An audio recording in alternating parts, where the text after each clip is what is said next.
in Sao Paulo in Brazil, and you were on a panel this morning talking about some of the issues, maybe some of the longer term issues. I think things like education, skills shortages and that. Yeah.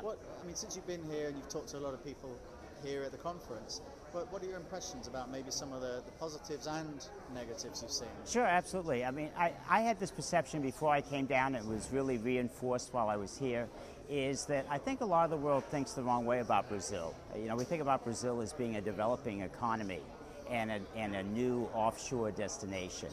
And I really don't think Brazil is either one of those things. I think Brazil is a developed economy.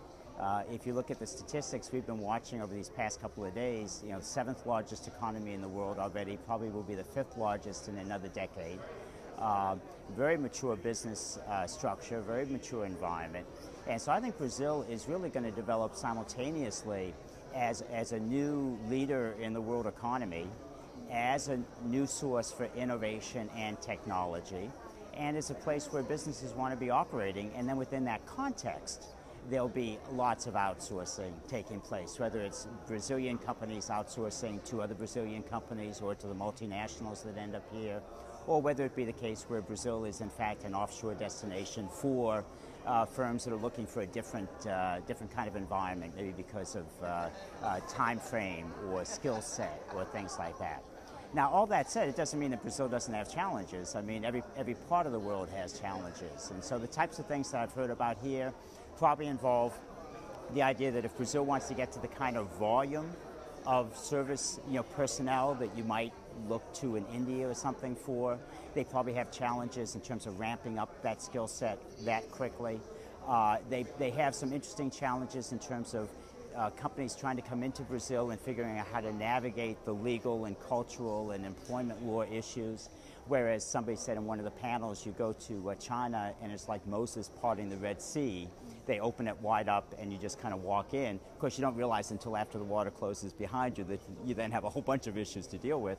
Whereas he said here in Brazil, you have to work through all those issues just to get to the other shore and begin to enjoy. So I think that there's challenges there.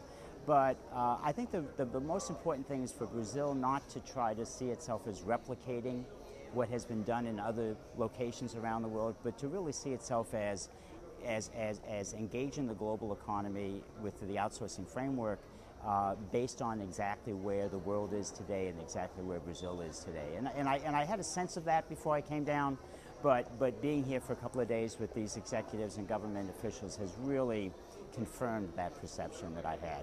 So really, we're looking at Brazil sort of leapfrogging over economies like France, the UK, even Germany, and becoming an economic superpower. I don't know if I'd go so far as economic superpower, but certainly, I believe they said that either Brazil's economy has passed the UK's or will pass the UK sometime in the very near future. Yeah. So when you start thinking about Brazil having a larger economy, than the UK, it's kind of hard to say this is a developing economy.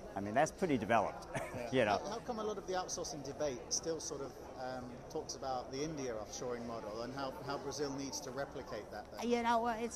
Maybe it's because it's hard not to do that. When you get into the internet business today, and you think about where you're going to go with it, you immediately think about Facebook and Google and the ones who have gone before you and the enormous impact they've had with what they've done. Yeah. And so it's hard not to begin your conversation with saying, oh, we're going to be the next Facebook, or we're going to be the next Google, or how do we replicate what they did?